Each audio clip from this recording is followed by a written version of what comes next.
This is the new Mac Mini, and at $599 for this base model, it is the cheapest way to get a Mac computer, especially if you already have a monitor, mouse, and keyboard. I got this new one because I was unlucky for buying the 2018 Mac Mini right before Apple released the M1 Mac Mini in 2020. And Apple's AI only works with the M1 chip or higher. This new one has the M4 chip, so we're good.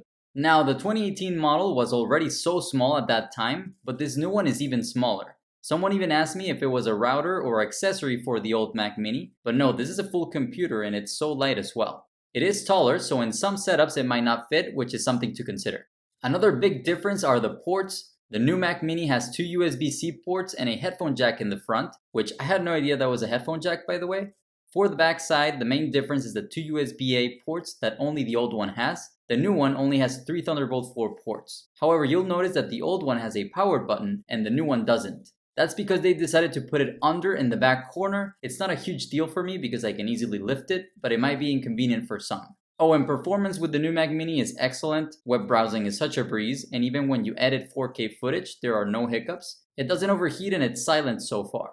The only limitation is the 256GB of storage, but you can buy an external SSD. Overall, it's a great option for those that need a new Mac for their office or desk. It's so much power in such a tiny affordable Mac.